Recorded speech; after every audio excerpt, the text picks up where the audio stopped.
Corona के दरमियान मेरे मन में ये बात आई कि क्यों नहीं मैराथन की तरह, क्योंकि मैराथन उस समय बैन था और लोग साइकिल्स बड़ी संख्या में कर रहे थे, तो क्यों ना मैराथन की तरह साइक्लोथॉन शुरू किया जाए, एक इवेंट की तरह, जहां लोग एक आकर्षण के साथ आए उस इवेंट में। उनका टाइम चिप हो, उनका टाइम्ड जो मैट हो रास्ते में, जिससे उनका डिस्टेंस वगैरह सब सही तरीके से कवर हो, और वो under the observation of cycling association of Maharashtra और इंडिया हो।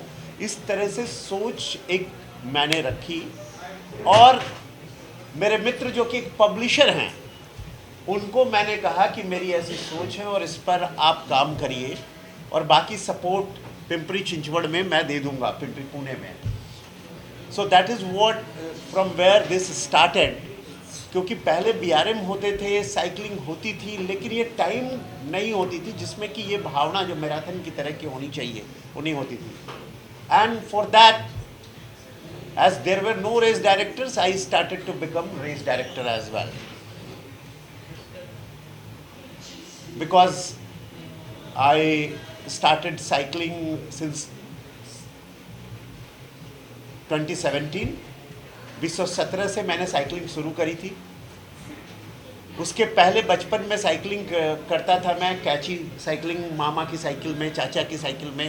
कैची साइकिलिंग मतलब वो बड़ी साइकिल होती थी और हम पैर, बीच से पैर घुसा करके साइकिलिंग किया करते थे। तो बाइट मैं अभी छोटा सा देता हूँ आपको। तो इसका 2 एडिशन पुणे में हो चुका है, फर्स्ट एडिशन मुंबई का हो चुका है, ये सेकंड एडिशन यहाँ होने जा रहा है। हम साइकिलिंग के तमाम उत्साही लोगों को इसमें जोड़ना चाहते हैं। साइक्लोथॉन से हमारा मतलब और मकसद सिर्फ ये है कि जो सस्टेनेबिलिटी है साइकिलिंग के अंदर, वो अपने आप में बहुत सशक्त है। और अगर हम साइकिलिंग को पूरे हिंदुस्तान में पॉपुलर कर पाए, प्रसिद्ध कर पाए, तो यहाँ के सिटीज़ में जो कंजेशन और पॉल्यूशन है, ये दोनों समस्याएं बहुत हद तक कम हो जाएंगी। और मुंबई साइक्लोथॉन, चूँकि मुंबई एक ऐसा जगह है, अगर यहाँ से कुछ भी शुरू होता है तो पूरे देश में ये फैलता है। एमएमआर रीजन के, मुंबई मेट्रोपॉलिटन रीजन के सभी साइकिलिंग मेयर्स यहाँ आए हुए हैं, और मैं उनका अभिनंदन करता हूँ, आयोजकों का अभिनंदन करता हूँ कि एक सही सोच के साथ, जो सबके लिए उपयोगी है, इसलिए हर डिपार्टमेंट इसमें जुड़ने को तैयार है। ये एक बहुत बड़ी बात है कि ये इन्वायरमेंट को बचाने का काम कर रहा है, ये ट्रैफिक कंजेशन को कम करने का काम कर रहा है, ये लोगों को जोड़ने का काम कर रहा है और उनको स्वस्थ रखने का काम कर रहा है। तो यही मकसद है और इसी उद्देश्य के साथ हम ये कर रहे हैं। सर, ये साइक्लोन का सेकंड एडिशन है, मैं ये जानना चाहता हूँ, ये शुरुआत कहाँ से हुई, स्टार्टिंग पॉइंट क्या होगा और एंडिंग पॉइंट क्या होगा, ये कितने किलोमीटर? ये आयोजक बताएंगे साइकिलिंग के स्टार्ट और एंडिंग पॉइंट का, तो आप बताइए। जी सर। इसका starting point DKC R2 ground से होगा और वहाँ से सीलिंग की तरफ जाएगा, सीलिंग से होके वरड़ी तक जाएगा और वहाँ से वापस डीकेसी में आएगा। कितने किलोमीटर होंगे सर? इसमें 4 कैटेगरी, 10 किलोमीटर वो जॉय राइड है, 25 किलोमीटर, 50 किलोमीटर, 100 किलोमीटर ये कॉम्पिटिटिव राइड है। तो उस 25 के लिए एक ही लूप होगा, 50 के लिए 2 लूप होंगे, 100 के लिए ज़्यादा लूप होगा। तो लूप करेंगे, सीलिंग को लूप करेंगे, किलोमीटर कंप्लीट करेंगे। एक चीज और ये जानना चाहेंगे कि ये जो साइक्लोन हो रहा है, हाँ, ये अधिकारियों के लिए हो रहा है कि आम जनता इसमें भाग ले? आम जनता के लिए, लिए अधिकारियों हो के रहा है। लिए, अधिकारी इसलिए आ रहे हैं कि आम जनता ज़्यादा आए, इसलिए अधिकारी लोग आ रहे हैं। अधिकारी भी बहुत पार्टिसिपेट करते हैं इसमें, आम जनता के लिए। हाँ, पार्टिसिपेट क्राइटेरिया रखा है 10 किलोमीटर के लिए। 10 to 65 10 to है। 65 in general, 10 to 65, maximum 65. और प्रतियोगिता जो जीतेंगे उनके लिए कुछ हाँ, वो जीतेंगे उनके लिए टोटल 12 लाख का प्राइस पूल है टोटल। यानी 3 रहेंगे, मेन वीमेन 3 ऐसे सब मिलकर 12 लाख की और प्राइस। प्रोफेशनल्स के लिए अलग से प्रोफेशनल के लिए अलग रेस रखा है, वो रेस अलग होगा, उसका कैश प्राइस अलग है, वो 5 लाख रुपए का टोटल कितने पार्टिसिपेंट पॉसिबल है? 5 से 7 हजार एक्सपेक्ट कर रहे हैं उसका। प्रोफेशनल में मैक्सिमम हाँ, प्रोफेशनल में 200 पार्टिसिपेशन, 200 के अराउंड होंगे। ये जो आवेदन पत्र लिखने के वो भरेंगे जो निवेदन पत्र जो होगा एप्लीकेशन जो है हाँ। ऑनलाइन अवेलेबल है कि कैसे? ऑनलाइन champinroom.com है वेबसाइट है, वहाँ पे ऑनलाइन अवेलेबल है। townstreet.com पे भी अवेलेबल है और बुक माई शो पे 1-2 दिन में अवेलेबल हो जाएगा, अब होने वाला है, बुक माई शो पे भी अवेलेबल हो जाएगा। इसके चार्जेस हैं 1,800 रुपये से लेकर 2,500 रुपये वैसे चार्जेस, अलग अलग किलोमीटर वाइज। और व्हाट चार्जेस क्यों लेते हैं आप? चार्जेस इसलिए लेते हैं कि उनको हम जर्सी देते हैं, मेडल देते हैं, नाश्ता देते हैं, हमें उसको बैकअप देना पड़ता है, हाइड्रेशन सपोर्ट करना पड़ता है और सब ये जो ग्राउंड बुक करते हैं उसके भी बहुत चार्जेस होते हैं, सीलिंग के चार्जेस होते हैं, अलग एक्सपेंसिव है, ये नॉमिनल चार्ज है, मिनिमम चार्ज जो ले सकते हो हम ले। सर आपसे जानना चाहेंगे कि इस तरह की जो प्रतियोगिता होती है जो आज साइक्लोन की है, क्या ये इसलिए हो रही है कि सरकार साइकिलिंग के लिए जिसका उपयोग कर सके इसके लिए जागरूक? इसमें मैं ये ऐड करना चाहूँगा कि ऐसा है नहीं कि कोई भी खेल होता हो सब में एक्सीडेंट होते हैं अलग अलग तरीके से। कोई पार्कोर करता है, कोई जिम करता है, उसमें भी इंजरीज होती है, वेट लिफ्टिंग करता है उसमें भी इंजरीज होती है, और आम आदमी का चलते हुए भी एक्सीडेंट हो जाता है।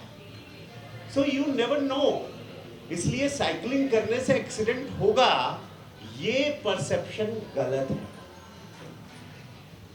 जितने ज्यादा लोग साइकिलिंग करेंगे उतना ज्यादा एक्सीडेंट कम होगा, क्योंकि लोगों को साइकिलिस्ट का सम्मान करने की आदत हो जाएगी, ये जरूरी है।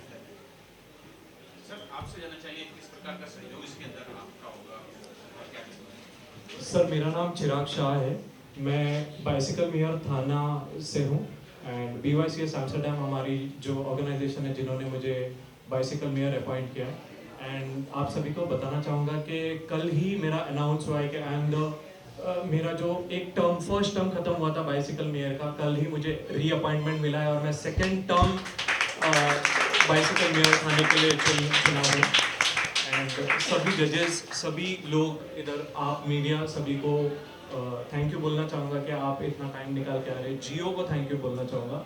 मेरा यही मानना है, मैं भी मतलब 2017 आई थिंक जो यहाँ पे बैठे हुए सबका, मेरा भी जर्नी 2017 से चालू हुआ एंड मेरा एक जर्नी साइकिलिंग का बहुत लंबी कहानी है, मैं वो नहीं बताना चाहूँगा। मैं सिर्फ इतना बोलना चाहूँगा कि हमारे पास में बहुत सारे रीजंस होते हैं कि एक्सीडेंट हो जाएगा या XYZ। हमको हमारी सोच को बदलनी पड़ेगी और हमको बिहेवियर चेंज लेके आना पड़ेगा, और बिहेवियर चेंज और एटीट्यूड चेंज वो तभी आ सकता है जब हम लोगों को एजुकेट करेंगे। तो उसके लिए हम, जैसे मैं स्कूल्स में, कॉलेजेस में, ऑफिसेज में जाके लोगों को साइकिलिंग का इम्पोर्टेंस बता रहा हूँ। अब एडल्ट होने के कारण हमारा माइंड थोड़ा सा ये हो जाता है कि नहीं हमको तो नहीं करना है, हम ऐसे ही करेंगे।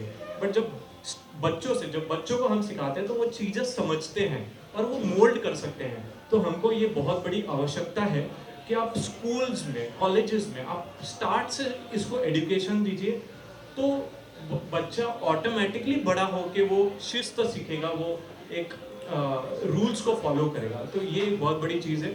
और दूसरी चीज़ है कि एक हमको बदलाव लेके आना है, और साइकिल टू वर्क एक बहुत बड़ा प्रोग्राम है। हम ये नहीं कहते कि आप 50 किलोमीटर करो, 100 किलोमीटर करो, it is not practically possible in Mumbai. But आप 2 किलोमीटर है, दूध लेने के लिए जा रहे हैं, भाजी लेने के लिए जा रहे हैं, आप कार पुल कर रहे हैं आपका इतना बड़ा, आप तेल को मत जलाइए इतना, और उससे आपका पैसा भी बचेगा, देश का पैसा बचेगा। आज हम AQI हम मुंबई का देख रहे हैं, सैडली मुंबई का AQI नंबर 1 पे आ गया है। हमने दिल्ली को पीछे छोड़ दिया है।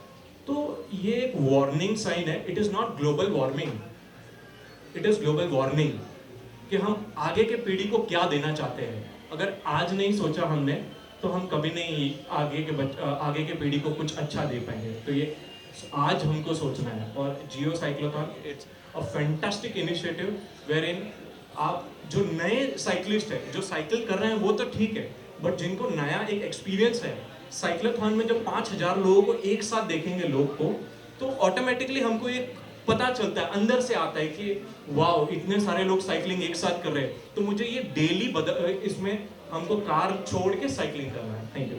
मैम आपसे जानना चाहेंगे इस में आप किस प्रकार से जुड़े हैं और क्या कुछ बोलना चाहेंगे? मैं यही कहना चाहूँगी कि जैसे हम किसी भी क्रांति का या किसी बड़े कदम के, किसी बड़े बदलाव के लिए हमें बस पहला कदम उठाना होता है। तो मैं समझती हूँ अपने समाज में अपने आप को एक जिम्मेदार नागरिक के तौर पर पेश करने के लिए सबसे ज़्यादा ज़रूरी जो होती है वो आज के डेट में अगर भारत को या विश्व को देखना है तो हमें सस्टेनेबिलिटी, हमारे जो सीमित संसाधन है उसे हम कैसे संवार कर या बचाकर आगे ले चले कि हम समाज में इसी तरह से सही चीज़ को, अपने संसाधनों को बचाते हुए अपने लोगों को सही रास्ते पर लेकर जा सके।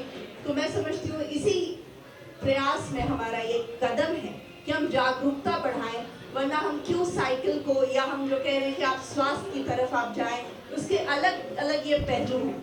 लेकिन अगर आप सस्टेनेबिलिटी जैसे हमने अपने ये में हमने मुख्य हमने धारा में इसको रखा है, तो इसी माध्यम में हम लोग देख रहे हैं कि हम कैसे अपने समाज में सही बदलाव लाएं और सही कदम बढ़ाएं। इसी दिशा में हमारा ये प्रयास है और ये उसका दूसरा संस्करण है। उम्मीद करती हूँ इसमें ज़्यादा से ज़्यादा हमारे जो भाई बंधु हैं, जो महिलाएं हैं, वो ज़्यादा से ज़्यादा लोग, अपने नागरिक, सभी लोग इसमें पार्टिसिपेट करेंगे, इसके सहभागी बनेंगे और इसे बहुत ज़्यादा सफल बनाएंगे और हम एक सही दिशा में, भारत को एक सही दिशा में, जैसे मोटे साहब ने कहा, किसी बड़े काम को करने का हम इंतजार नहीं करते रह सकते, हमें एक कदम उठाते जाना होगा और तभी धीरे धीरे ये बदलाव, ये चेंज आएगा और हम सही भारत को एक नए स्तर पर ला सकेंगे। आप जानते हैं नीदरलैंड सबसे ज़्यादा साइकिल का प्रयोग अगर कोई करता है विश्व में तो नीदरलैंड करता है, जर्मनी करते हैं। अगर आप कोपेनहेगन में देखेंगे तो लोग, उनके लिए ये बहुत नॉर्मल सी बात है कि अगर वो ऑफिस जाएंगे या बाजार जाएंगे उन्हें किसी और चीज़ की ज़रूरत नहीं, वो अपनी साइकिल लेंगे और जाएंगे। मगर भारत में आपको भी पता है, जैसे उन्होंने कहा, साइकिलिस्ट भी अगर हैं वो एक लिमिटेड समय में साइकिलिंग करेंगे, साइकिल अपनी जगह पे जाएगी, जब ऑफिस जाना है या कहीं जाना है तो वो कार आएगी, बाइक आएगी, दूसरी चीज़ें आएंगी। तो इस माइंडसेट को बदलने की ज़रूरत है और इसी में हमारा ये छोटा सा प्रयास, मैं उम्मीद करती हूँ कि धीरे धीरे